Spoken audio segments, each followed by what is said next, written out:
اللہ تبارک و تعالی اپنے بندوں سے حساب لے گا قیامت کے دن، اور بندوں کو اللہ کی بارگاہ میں جواب دینا ہوگا۔ زندگی کے لمحے لمحے کا حساب، ایک ایک پل کا حساب۔ بلکہ اللہ کے رسول علیہ السلام فرماتے ہیں کہ زمین شعلے اگل رہی ہو، یہ اللہ کے رسول کا فرمان، زمین شعلے اگل رہی ہوگی اور زمین پر انتہائی تپش اور حرارت ہوگی، اور زمین انسان کے پیروں کو پکڑ لے گی، زمین انسان کے قدموں کو پکڑ لے گی، اور جب زمین انسان کے پیروں کو پکڑے گی تو اس وقت تک کہ زمین اس کو نہیں چھوڑے گی جب تک اللہ اس سے چند سوالات نہ کر لیں۔ اور وہ سوال میں سے ایک سوال یہ ہوگا، تو نے اپنی زندگی کہاں گزاری، تیری زندگی کہاں گزری؟ تھوڑا سوچو، تھوڑا غور کرو۔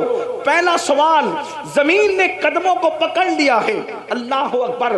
ذرا تصور کریں، یہ کوئی کہانی قصہ نہیں، مئی کی چلچلاتی ہوئی دھوپ میں ننگے پیر ہم اپنی زمین پر قدم رکھ کر کے نہیں چل سکتے۔ جب یہ دنیا کی زمین اللہ اکبر مئی کی حرارت، مئی کی تپش جب اس کو اللہ اکبر گرم کر دیتی ہے، ہم اس پر ننگے پیر رکھ کر کے نہیں چل سکتے۔ اور اگر ڈامر کی سڑک ہے، تارکول کی سڑک ہے، تو اس پر تو ہم یقیناً اور قطعی طور پر پیر نہیں رکھ سکتے۔ میرے بھائیوں مجھے بتاؤ، جب مئی کی حرارت سے یہ زمین گرم ہو جائے تو اس وقت ہم اس پر پیر نہیں رکھ سکتے۔ اللہ اللہ، اس دن کیا حال ہوگا، ہم کیسے کھڑے رہیں گے، اور کھڑے رہنے کی طاقت کہاں سے لائیں گے، کھڑے رہنے کی قوت کہاں سے لائیں گے؟ اللہ اکبر۔ جب انسان کے سر اور سورج کے درمیان صرف ایک ہاتھ کا فاصلہ ہوگا، اللہ اکبر، آج سورج اپنی پیٹھ کی طرف سے چمک رہا ہے، اس دن سورج اپنے چہرے کی طرف سے چمکے گا۔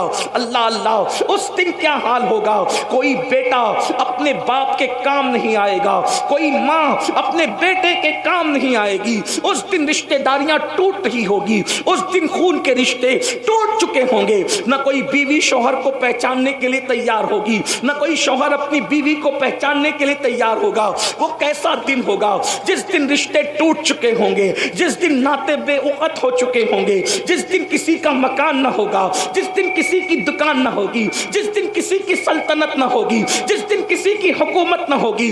اس دن میرے اللہ کی حکومت کے سوا کسی کی حکومت نہیں، میرے اللہ کی بادشاہت کے سوا کسی کی بادشاہت نہیں۔ وہ خود فرمائے گا، لمن الملک، آج حکومت کس کی ہے، آج ملک کس کا ہے؟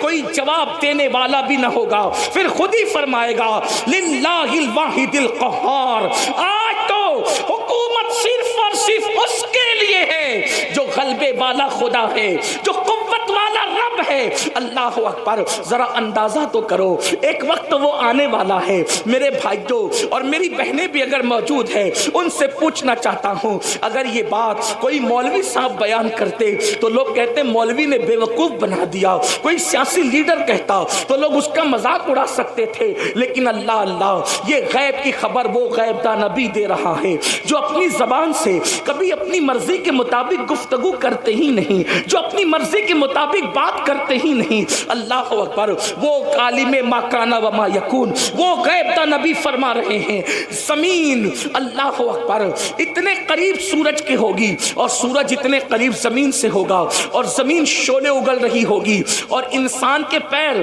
زمین پکڑ لے گی، اور اللہ پوچھے گا، بتا تو نے اپنی زندگی کہاں گزاری، تو نے اپنی زندگی کی راتیں کہاں گزاری، تو نے اپنی زندگی کے دن کہاں گزارے؟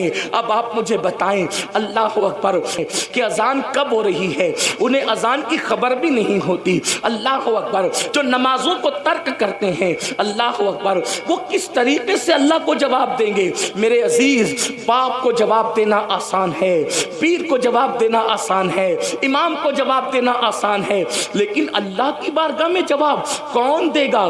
جہاں جبریل بھی کلام کرنے کے لیے ڈرتے ہیں، جہاں انبیاء بھی گفتگو کرنے کے لیے ڈرتے ہیں، اللہ اکبر، وہاں ہم کیسے جواب دیں گے؟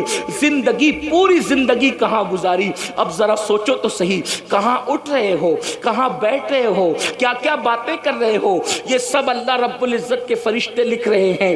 اس دن کے لیے قرآن ہمیں دعوت فکر دیتا ہے، یا ایھا الذین آمنوا اتقوا اللہ ولتنظر نفس ما قدمت لغد واتقوا اللہ ان اللہ خبیر بما تعملون۔ اے ایمان والو، سے ڈرو، اے ایمان والو اللہ سے ڈرو، اور قیامت کے دن کے لیے کیا عمل بھیج رہے ہو اس سلسلے میں غور کرو۔ قیامت کے دن کے لیے کیا بھیج رہے ہو اس سلسلے میں فکر کرو۔ کیا بھیجا قیامت کے لیے؟ قیامت کے دن کے لیے کیا روانہ کیا؟ کیا عمل بھیجا؟ جھوٹ بھیج کر اپنی جہنم کا سامان کیا یا سچ بھیج کر اپنی جنت کا سامان کیا؟ ماں باپوں کا دل دکھا کر اپنی جہنم کا سامان کیا یا ماں باپ کا دل خوش کر کے اپنی جنت کا سامان کیا؟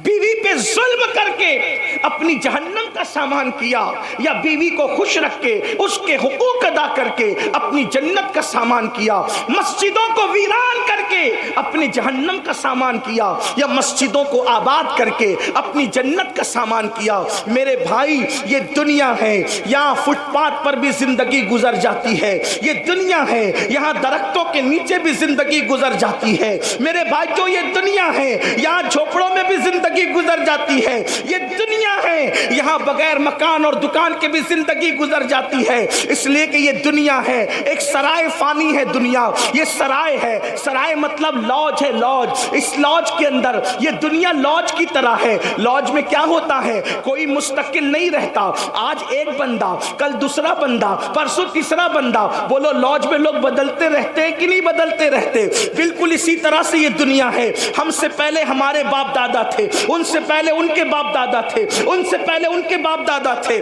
اب ہماری باری ہے، ایک دن ہم بھی یہاں سے رخصت ہو جائیں گے۔ یاد رکھو آخرت کی فکر کرو گے تو بھی ایک دن موت آئے گی، آخرت کی فکر نہیں کرو گے تو بھی موت آئے گی۔ آج مسلمان اپنی آخرت کو بھول چکا ہے اور قرآن کہہ رہا ہے اے ایمان والو اللہ سے ڈرو اور آخرت کے لیے کیا بھیج رہے ہو اس سلسلے میں غور کرو، اس سلسلے میں فکر کرو۔ اور پھر قرآن کہتا ہے وَاتَّقُوا اللَّهَ، اللہ سے ڈرو، پھر ڈرنے کی بات کرتا ہے ان اللہ، بے شک اللہ، خبیر بما تعملون، اللہ تمہارے ایک ایک پل کی خبر رکھتا ہے، تمہارے اعمال کی خبر رکھتا ہے۔